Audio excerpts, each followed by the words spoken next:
Welcome to the YouTube channel of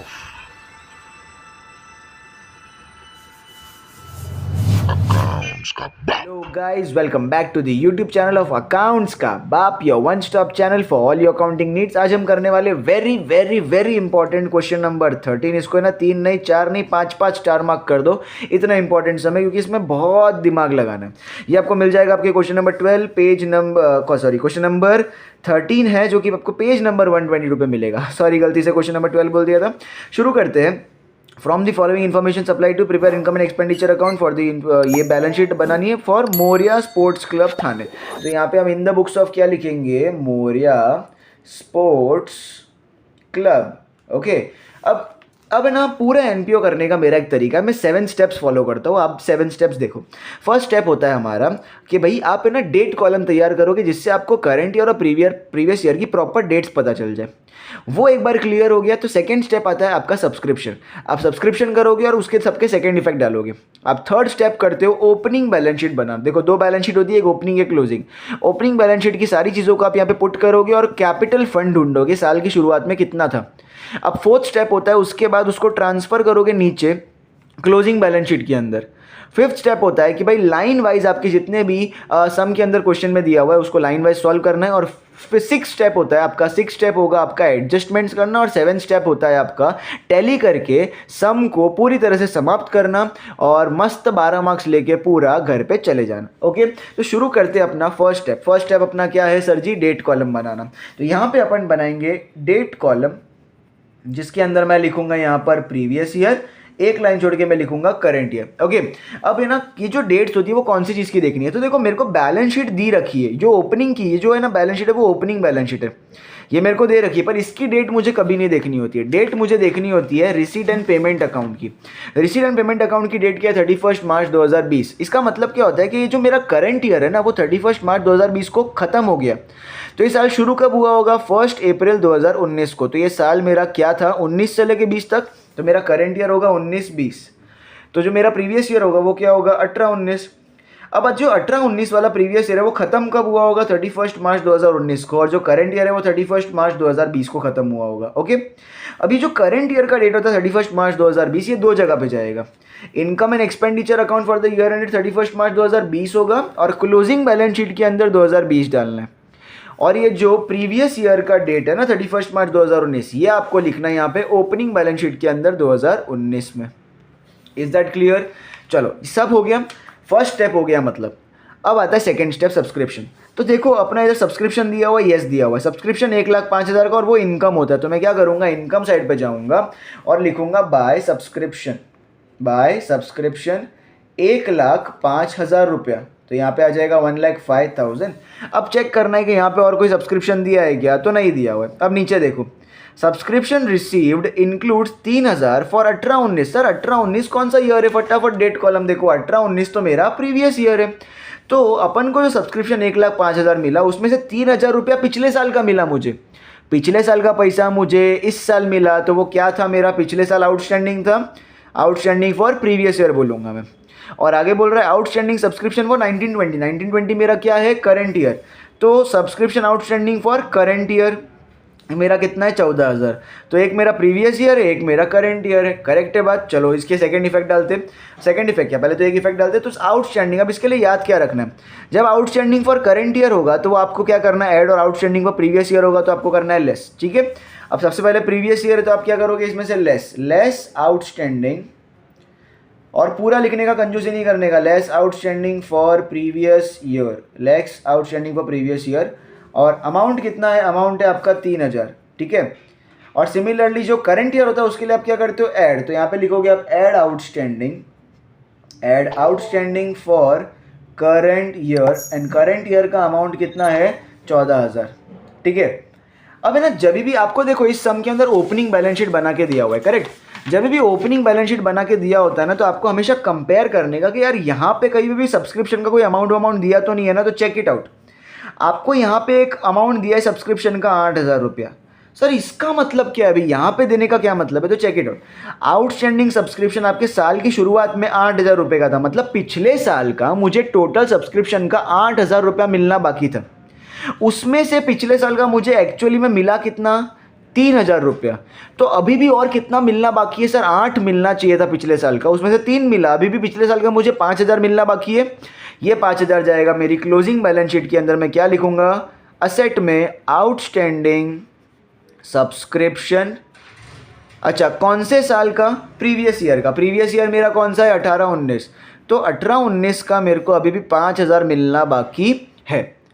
अब आता है सवाल, क्या करंट ईयर का सेकंड इफेक्ट डाला मैंने? नहीं, करंट ईयर का तो डाला ही नहीं। तो आउटस्टैंडिंग इनकम मेरा असेट है, करंट ईयर का तो यहीं जाएगा ना। तो करंट ईयर मेरा 1920 और उसका तो मेरे को पूरा 14,000 मिलना बाकी है ना। तो यहाँ पे आ जाएगा 14,000। सब्सक्रिप्शन का मेरा सब कुछ डन है। यहाँ पे मेरे को और सब्सक्रिप्शन के बारे में कुछ भी बोला नहीं है, तो मैं अभी सब्सक्रिप्शन डन करूँगा, ख़त्म करूँगा। तो यहाँ पे मैं टोटल करता हूँ। तो 1,05,000 प्लस 14 हो गया 1,19,000। 1,19,000 में से 3 गया तो 1,16,000 रुपये का सब्सक्रिप्शन मेरा आ जाएगा बाहर की तरफ।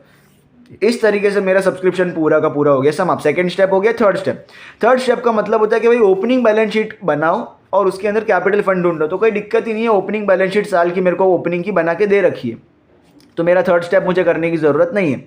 सीधा मैं फोर्थ स्टेप पे जाऊँगा। फोर्थ स्टेप क्या होता है? ओपनिंग बैलेंस शीट से चीज़ें को ट्रांसफ़र करो क्लोजिंग बैलेंस शीट में। तो कौन सी चीज़ें नहीं करनी है? 2 चीज़ें, करंट एसेट्स और करंट लायबिलिटीज़। तो चलिए यहाँ से मैं क्या लूँगा ट्रांसफ़र? कैपिटल फंड नीचे ट्रांसफ़र करूँगा। अब है ना, ऊपर से जो भी चीज़ अपन नीचे ट्रांसफ़र करते हैं ना, उसका सबका अमाउंट मैं अंदर की तरफ ही लिखूँगा। तो 64,500 मैं अंदर के कॉलम में लिखूँगा। फिर है बैंक ओवरड्राफ्ट 38,000 का, तो थोड़ी जगह छोड़ के मैं लिखूँगा बैंक ओवरड्राफ्ट। और बैंक ओवरड्राफ्ट का अमाउंट है 38,000, ये भी मैं अंदर लिखूँगा। अब आता है ये जो आउटस्टैंडिंग सैलरी है, तो करंट लायबिलिटी है, तो इसको लूँगा मैं नहीं। अब आता है असेट साइड पे मशीनरी को मैं ले लूँगा। मशीनरी का मेरा अमाउंट है 69,000, इसका मैं अंदर लिखूँगा। मतलब जो भी आप नीचे ट्रांसफर करो सबका अमाउंट अंदर लिखना। सब्सक्रिप्शन आप लेते नहीं हो, प्रीपेड इंश्योरेंस प्रीमियम आप लेते नहीं हो, ये सब करंट असेट्स है। फर्नीचर थोड़ी जगह छोड़ के मैं लिखूँगा फर्नीचर का अमाउंट है 15,000, ये भी मैं अंदर लिखूँगा। कैश इन रेंट आप लेते नहीं हो, लॉकर रेंट आपका करंट असेट है, वो भी आप लोगे नहीं। जो भी करंट असेट और करंट लायबिलिटी उसको आप लेते नहीं हो, बाकी सबको आप लोगे, ठीक है। वापिस अब इधर आ जाते। अब फिफ्थ स्टेप मतलब यहाँ पे अब है ना, रिसीट एंड पेमेंट अकाउंट के अंदर ये गलती से यहाँ पे लायबिलिटी दिया, यहाँ पे एक्चुअली में रिसीट्स आता है। रिसीट साइड पे आपको इनकम या तो लायबिलिटी मिलेगी और पेमेंट साइड पे आपको एक्सपेंस या तो असेट मिलेंगे। तो 2 बैलेंस ब्रॉट डाउन है, ये जो 12,000 का बैलेंस ब्रॉट डाउन है, अगर अपन ओपनिंग बैलेंस शीट बनाते तो अपन को वो कैश में डालना, असेट साइड पे कैश करके डालना पड़ता है। But because opening balance sheet बना के दे रखी थी, तो अपन को इसका कोई काम होगा नहीं, हटा देते। Subscription we have already done, खत्म हो गया। एंट्रेंस फीस आपको कैपिटलाइज बोला है, मतलब आपको ये पूरा का पूरा 100% कैपिटल फंड में, CF मतलब कैपिटल फंड में ऐड करना है। लॉकर रेंट आपकी इनकम होती है। डोनेशन भी आपको कैपिटलाइज बोला है, मतलब ये भी पूरा 100% आपको कैपिटल फंड में ऐड करना है, ठीक है। अब by balance brought down bank overdraft. देखो 38,000 का मेरे पास ऑलरेडी एक लायबिलिटी था, जो कि आपको पेमेंट साइड पे बोल रहा है। बैंक ओवरड्राफ्ट 38,000 मतलब पेमेंट साइड पे बोल रहा है, मतलब आपने जो साल की शुरुआत में लायबिलिटी थी उसको ड्यूरिंग द ईयर, साल के बीच में आपने पे ऑफ कर दिया, ठीक है। तो यहाँ पे मैं जाऊँगा बैंक ओवरड्राफ्ट के नीचे क्या करूँगा, less paid of 38,000 rupees, and ये मैं कर दूंगा यहाँ पे नील, ओके। सैलरी आपका एक्सपेंस होता है, insurance premium expense, interest expense, refreshment expense, furniture आपके लिए असेट होता है। और बैलेंस कैरिड डाउन क्या होता है, क्लोजिंग बैलेंस शीट में आपके लिए असेट साइड पर जाएगा, या आपका रोकड़ा पैसा।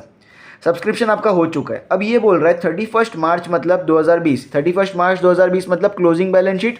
क्लोजिंग के साथ टाइम पे प्रीपेड इंश्योरेंस प्रीमियम वॉज 2,500, मतलब प्रीपेड का मतलब मैं एडवांस बोल सकता हूँ, और प्रीपेड का मतलब एडवांस है, और ये करंट ईयर तो एडवांस फॉर करंट ईयर बोल सकता हूँ। इसके लिए मुझे इंश्योरेंस प्रीमियम को टिक करना पड़ेगा। डेप्रीशिएट फर्नीचर है तो मुझे फर्नीचर को टिक करना पड़ेगा, और लॉकर रेंट आउटस्टैंडिंग है मतलब मुझे इसके लिए लॉकर रेंट इधर टिक मार्क करना पड़ेगा। तो शुरू करते हैं सम। यहाँ पे ball balance brought down subscription हो चुका है, तो एंट्रेंस फीस से शुरू करना पड़ेगा। एंट्रेंस फीस 9,300 का है। कैपिटल फंड में जाके मुझे क्या करना पड़ेगा, ऐड एंट्रेंस फीस, और नीचे मैं लिखूंगा 100% कैपिटलाइज। यहाँ पे लिखूंगा मैं 100% कैपिटलाइज, और अमाउंट है 9,300। नेक्स्ट इधर आता है लॉकर रेंट। लॉकर रेंट आपकी क्या है, इनकम। तो लॉकर रेंट आप इनकम साइड पे जाओगे और लिखोगे बाय लॉकर रेंट 1,500 रुपये का, तो यहाँ पे आ जाएगा 1,500 अंदर की तरफ, क्योंकि टिक मार्क है। डोनेशन 800 रुपये का है, तो यहाँ पे आप क्या करोगे, डोनेशन कैपिटल फंड में ऐड करना है, तो इधर भी क्या लिखोगे 100% कैपिटलाइज। ये सब छोटी छोटी चीज़ें प्रेजेंटेशन में काम आती है। और अमाउंट है 800 रुपया, तो यहाँ पे आ जाएगा 800 रुपया, डन। अब इस तरफ आते हैं, बैंक ओवरड्राफ्ट आपको पे करना था, वो आप पे ऑफ कर चुके, इसको कोई भी सेकंड इफेक्ट आने की जरूरत नहीं है, एक्सपेंडिचर साइड पे भी इसको डालने की कोई ज़रूरत नहीं है। अब है सैलरी 17,500 आपका एक्सपेंस होता है, तो मैं यहाँ पे क्या करूँगा, एक्सपेंडिचर साइड पे टू सैलरी 17,500 सीधा बाहर के कॉलम में लिख सकते हैं। नेक्स्ट है इंश्योरेंस प्रीमियम 11,000 का, तो इसके नीचे ही लिखूंगा टू इंश्योरेंस प्रीमियम 11,000 अंदर के कॉलम में लिखूंगा वी टिक मार के। अब इस पर जगह छोड़ दूंगा और फिर लिखूंगा मैं टू इंटरेस्ट का है 1,400 रुपया, इसको सीधा बाहर लिख सकते हैं। Refreshment expenses 4,200 to refreshment expenses 4,200 बाहर के कॉलम में। नेक्स्ट है फर्नीचर आपके लिए क्या होता है, एसेट। तो मैं फर्नीचर, अब देखो फर्नीचर साल की शुरुआत में 15,000 का ऑलरेडी मेरे पास था और यहाँ पे दिया, इसका मतलब है साल के बीच में मैंने ड्यूरिंग द ईयर और खरीदा, तो यहाँ पे आ जाएगा एड परचेस्ड। आपने साल के बीच में और खरीदा कितने का, 30,000 का, तो आपके पास टोटल फर्नीचर कितने का हो गया, 45,000 का, तो इसको नीचे लिख दूंगा। नेक्स्ट है cash in and cash at bank, तो थोड़ी जगह छोड़ के लिखूंगा cash in hand and cash at bank, and यहाँ पे आपका अमाउंट है 6,500 एंड 20,000 रिस्पेक्टिवली। ओके, अब जाते हैं, सब्सक्रिप्शन तो हो चुका है, अभी जो प्रीपेड इंश्योरेंस प्रीमियम है वो क्या करना है। प्रीपेड हमेशा आपका क्या करते हो, आप लेस करते हो ना, तो आप जाओगे इंश्योरेंस प्रीमियम में से और क्या कर दोगे, लेस प्रीपेड। अच्छा, एडवांस फॉर करेंट ईयर, अगर इसको मैं एडवांस फॉर करेंट ईयर से सोचूं तो देखो ये मेरा ट्रिक है, advance for current year AC, advance for current year भी क्या हो रहा था, मेरा लेस ही हो रहा था, और मैं प्रीपेड से करूँ तो वो भी तो मेरा क्या हो रहा है, लेस ही हो रहा था, कोई दिक्कत नहीं है, 2,500 रुपया। ठीक है, अब प्रीपेड एक्सपेंस का मतलब है पहले से अगर आपने कोई खर्चे का पैसा दे दिया है तो वो आपके लिए क्या होता है, असेट। तो क्लोजिंग बैलेंस शीट में असेट साइड पे मैं क्या लिखूंगा, प्रीपेड इंश्योरेंस, क्या लिखेंगे अपन, प्रीपेड इंश्योरेंस, एंड अमाउंट है आपका 2,500 रुपया। अब है ना, ज़रा ओपनिंग बैलेंस शीट में जाएंगे और चेक करेंगे कि इंश्योरेंस प्रीमियम के बारे में कुछ बोला है क्या। ये देखो, साल के शुरुआत में मेरा इंश्योरेंस प्रीमियम था 2,000 रुपया। अब ये क्या है, तो ये है मेरा प्रीपेड, अब ये भी प्रीपेड है, पर ये कब का है, साल के शुरुआत में, तो ये क्या है, एडवांस फॉर प्रीवियस ईयर। ये क्या था, मेरा 2,000 रुपये का एडवांस फॉर प्रीवियस ईयर। अगर ये एडवांस फॉर प्रीवियस ईयर है तो ये मुझे क्या करना चाहिए, तो चेक इट आउट, ट्रिक है मेरी ये। एडवांस फॉर प्रीवियस ईयर क्या होता है, ऐड, तो यहाँ पे मुझे ये वाला ये था प्रीपेड, मतलब ये करंट ईयर का था, तो यहाँ पे मैं लिखूंगा प्रीपेड करंट ईयर, मेंशन करना पड़ेगा। और ये है प्रीपेड प्रीवियस ईयर, तो यहाँ पे मैं लिखूंगा प्रीपेड प्रीवियस ईयर, और प्रीपेड अगर प्रीवियस ईयर है तो उसको मुझे ऐड करना पड़ेगा। ठीक है, और ये मेरा अमाउंट है 2,000 रुपये का, तो ये मुझे इफेक्ट डालना पड़ेगा। अब इसका सेकंड इफेक्ट सोचो क्या होगा, प्रीपेड एक्सपेंस मेरा असेट होता है, पर ड्यू टू ये प्रीवियस ईयर है तो ये कहाँ जाना चाहिए, ये ओपनिंग बैलेंस शीट के असेट में जाना चाहिए, तो ये तो ऑलरेडी उन्होंने दिया हुआ है। बेसिकली उन्होंने मेरे को एक चीज़ का एक इफेक्ट करके दिया था, तो दूसरा इफेक्ट अपने को करना था, अंडरस्टूड। तो दो इफेक्ट में से एक इफेक्ट अपने को करना था, एक उन लोग ने करके दिया हुआ था, तो ये जो एक अपन को करना था वो अपन भूल जाते, ये अपन को नहीं भूलना है। ठीक है, तो करंट ईयर का डाला, तो करंट ईयर का दोनों साइड डाला अपन ने, और जो प्रीवियस ईयर का है वो खाली एक तरफ डालना है, दूसरा उन लोग ने डाल के ऑलरेडी दिया हुआ है। तो यहाँ पे अपन टोटल कर लेंगे इसको अभी, तो 11 + 2 होता है 13, 13 में से 2,500 गया तो बचेगा 10,500। यस, 10, 11, 12 और 10, 11, 12 और 13,000, यस करेक्ट, 10,500 आ गया, खत्म। अब जाते आगे, फिर से डेप्रीशिएट फर्नीचर बोला है 3,000 से, तो बढ़िया, फर्नीचर पे जाऊंगा और क्या करूंगा, लेस डेप्रीसिएशन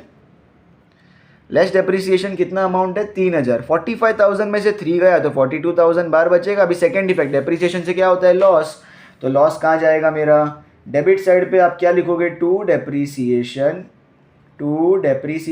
ऑन, किस पे लगाया भैया, फर्नीचर पे, तो यहाँ पे लिखूंगा मैं फर्नीचर, और अमाउंट कितना लिखूंगा मैं, 3,000 रुपये का मेरा डेप्रीसिएशन लग गया, बढ़िया। अबे लॉकर रेंट आउटस्टैंडिंग 19-20, अब देखो 19-20 मेरा क्या है, करंट ईयर, तो ये आउटस्टैंडिंग है, तो ईयर कौन सा है, current year. Outstanding for current year करने का, तो देखो आउटस्टैंडिंग फॉर करंट ईयर क्या होता है, मेरा ऐड होता है, तो लॉकर रेंट में जाऊंगा मैं और क्या करूंगा, चुपचाप add outstanding for current year, ऐसा पूरा लिखूंगा, कोई शॉर्टकट नहीं, add outstanding for current year. Amount है मेरा 400 रुपये का। अब सेकंड इफेक्ट सोचना है, आउटस्टैंडिंग इनकम क्रिएट्स व्हाट, मेरा असेट है, पर करंट ईयर है ना, तो मेरे ओपनिंग क्लोजिंग बैलेंस शीट में आएगा, क्या लिखूंगा मैं, आउटस्टैंडिंग, इधर लिखूंगा मैं आउटस्टैंडिंग लॉकर रेंट, और आउटस्टैंडिंग लॉकर रेंट कितना है मेरा 400 रुपये का। समझ गए बात। अब चेक करो कि क्या मेरे ओपनिंग बैलेंस शीट में भी यहाँ पे दिया हुआ है कुछ। तो देखो मेरा आउटस्टैंडिंग लॉकर रेंट 500 रुपये का इधर भी दिया हुआ है। अब ये ओपनिंग बैलेंस शीट में दिया हुआ है तो ये आउटस्टैंडिंग फॉर करंट ईयर होगा कि ये आउटस्टैंडिंग फॉर प्रीवियस ईयर होगा? ये होगा आउटस्टैंडिंग फॉर प्रीवियस ईयर। समझे मेरी बात। तो आउटस्टैंडिंग फॉर प्रीवियस ईयर क्या होता है? ये देखो आउटस्टैंडिंग फॉर प्रीवियस ईयर होता है लेस। तो मैं इसमें से जाके क्या करूंगा, less outstanding for previous year, ये मुझे मेंशन करना पड़ेगा। और अमाउंट कितना है? 500 रुपया। अब है ना, इसका सेकंड इफेक्ट सोचो क्या होगा। आउटस्टैंडिंग इनकम वापस से असेट ही होगा, बट प्रीवियस ईयर है तो कहाँ जाना चाहिए? ये ओपनिंग बैलेंस शीट के असेट में। तो देखो ओपनिंग बैलेंस शीट के असेट में उन लोग ने ऑलरेडी डाल के दिया हुआ है, मतलब वापस से इंश्योरेंस प्रीमियम जैसा ही। दो इफेक्ट में से एक इफेक्ट उन लोग ने करके दिया हुआ है और एक इफेक्ट अपने को करना बाकी है। आई बात समझ में? तो यहाँ पे एक इफेक्ट अपन ने कर लिया, ठीक है। अब जरा देखो इसको प्लस माइनस करते तो 1500 प्लस 400 हो गया। अच्छा 1500 में से ये 500 हटा दिया, 1000 बचा, 1000 प्लस 400 हो गया 1400। तो यहाँ पे आ जाएगा 1400 रुपया। समझ गए। अब देखोगे तो एडजस्टमेंट में और कुछ बचा नहीं। अब है ना, गलती एक जगह होती है और शायद हमसे भी वो चीज़ हो चुकी है। देखो जब मेरा ओपनिंग बैलेंस शीट आप देखोगे ना, तो ये कैपिटल फंड अपन ने लिया था, बैंक ओवरड्राफ्ट लिया था, मशीनरी लिया था। अब मशीनरी पे तो कुछ था ही नहीं, उसका अमाउंट अपन ने अंदर लिखा है तो कोई दिक्कत नहीं, उसको एरो करके अपन सिंपल बाहर डाल देंगे। तो जब भी कोई चीज़ आप अंदर लिख दो उसको बाहर लेना है तो सिंपल आप एरो करो और उसको बाहर डाल सकते हो। सब्सक्रिप्शन हो गया, इंश्योरेंस प्रीमियम हो गया, फर्नीचर हो गया, कैश इन एंड लेते नहीं और लॉकर रेंट हो गया। अभी भी एक चीज़ है, ये आउटस्टैंडिंग सैलरी 4000 रुपये की, इसका कुछ भी नहीं हुआ पर फिर भी ये यहाँ पर दिया हुआ है। अब मैंने देखो इंश्योरेंस प्रीमियम और लॉकर रेंट तुमको बताया, ये यहाँ पर दिया है, मतलब एक इफेक्ट इन लोग ने करके दिया और एक इफेक्ट अपने को करना बाकी था तो अपन ने किया। तो ये सैलरी जो है ये तो कुछ चुभ रही है मेरे को, इसको अपन ने कुछ हाथ ही नहीं लगाया। तो एक्चुअली में क्या है ना, ये इसका एक इफेक्ट इन लोग ने करके दिया और एक इफेक्ट अपने को करना बाकी है। तो एक्चुअली में क्या करना था इसको, ये जो सैलरी मैंने यहाँ लिख दिया गलती से, उसको यहाँ नहीं लिखना है, यहाँ पे मुझे थोड़ा अंदर लिखना पड़ेगा। तो मैं नीचे बता रहा हूँ यहाँ पे टू सैलरी 17,500। अब है ना, यहाँ पे ओपनिंग बैलेंस शीट में दिया है आपको आउटस्टैंडिंग, मतलब ये क्या था, आउटस्टैंडिंग फॉर प्रीवियस ईयर, क्योंकि ओपनिंग बैलेंस शीट में दिया है। तो आउटस्टैंडिंग प्रीवियस ईयर क्या होता है आपका, देखो जरा, आउटस्टैंडिंग फॉर प्रीवियस ईयर आपका होता है लेस। तो आपको उसमें से क्या करना पड़ेगा, लेस आउटस्टैंडिंग, ऐसा पूरा लिखने का, less outstanding for previous year and amount आपका कितना है 4000 रुपया। तो यहाँ पे आ जाएगा 4000 रुपया। समझे बात। अब चेक करो कि आउटस्टैंडिंग सैलरी के ऊपर और कुछ भी बोला है क्या। तो देखो कहीं पर भी आपको सैलरी के ऊपर और कुछ भी बोला नहीं था, मतलब आपको सिर्फ ये ही करना था। अब चेक करो इसका सेकंड इफेक्ट, आउटस्टैंडिंग एक्सपेंस क्या करता है वो, आउटस्टैंडिंग एक्सपेंस मतलब पैसा चुकाना बाकी है, तो लायबिलिटी। प्रीवियस ईयर तो ओपनिंग बैलेंस शीट में जाना चाहिए, तो ओपनिंग बैलेंस शीट में देखो उन लोग ने ऑलरेडी वो इफेक्ट करके दिया हुआ है। तो इसका मतलब यही हुआ ना कि उन्होंने एक इफेक्ट करके दिया था, एक इफेक्ट अपना करना बाकी था और ये हिडन था, ये कहीं पर भी दिखा नहीं था अपने को। तो ये भूल जाते और ये गलती करते, इसके लिए बहुत ही ज़्यादा इंपॉर्टेंट है। तो यहाँ पे इसका कोई भी सेकंड इफेक्ट नहीं आएगा, मतलब क्योंकि वो उन लोग ने ऑलरेडी करके दिया, तो बस यहाँ पे से माइनस करना है मेरे को। 17,500 में से 4000 गया तो कितना बचेगा, 13,500। ये बचेगा मेरा बाहर के कॉलम में, इसका कोई भी इफेक्ट और कहीं पर भी आएगा नहीं।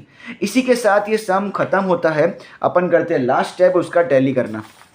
तो बस टैली करते फटाफट।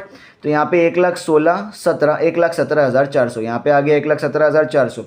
अब इस तरफ का देखते हैं तो 10, 11 प्लस 4 15, 15,000 पर प्लस 3 18,000, 18 प्लस 10 28 प्लस 3 31, 500 प्लस 500 32,600। तो 32,600 रुपया यहाँ पे आया। तो 0 16 में से 6 गया तो बचेगा 8, 6 में से 2 गया तो बचेगा 4, 11 में से 3 गया तो बचेगा 8। तो 84,800 रुपीज़ का यहाँ पे अमाउंट आ रहा है अपना। सो ये 84,800 का क्या होगा ज़रा बताओ। ये क्रेडिट साइड हैवी है ना, 1,17,400। तो पहले क्रेडिट साइड का heavy amount both sides, 1,17,400, 1,17,400 both sides. उसमें से मेरा ये 84,800 क्रेडिट साइड हैवी, मतलब वो क्या होता है, सरप्लस। तो यहाँ पे मैं लिखूंगा टू सरप्लस, मेरा इनकम ज़्यादा एक्सपेंडिचर से, तो मैं क्या लिखूंगा यहाँ पे, excess of income over expenditure, excess of income over expenditure. और ये अमाउंट कितना होगा मेरा 84,800 रुपीज़। अंडरस्टूड। ये मैं ट्रांसफ़र करूंगा, सर्कल करना है, मतलब ये ट्रांसफ़र करना है कहाँ पे, कैपिटल फंड में। कैपिटल फंड में सरप्लस होता है तो अपन करते हैं ऐड, तो ऐड करेंगे यहाँ पे सरप्लस 84,800 रुपीज़ का। चलो प्लस करते, 64 प्लस 9 करोगे तो 73 हो जाएगा। 73,800 प्लस 800 होता है 1600, तो 74,600 प्लस 84,800 करेंगे तो 0 0, 8 प्लस 6 14, 8 9, 8 प्लस 7 होता है 15, तो 159,400 का यहाँ पे आ रहा है टोटल।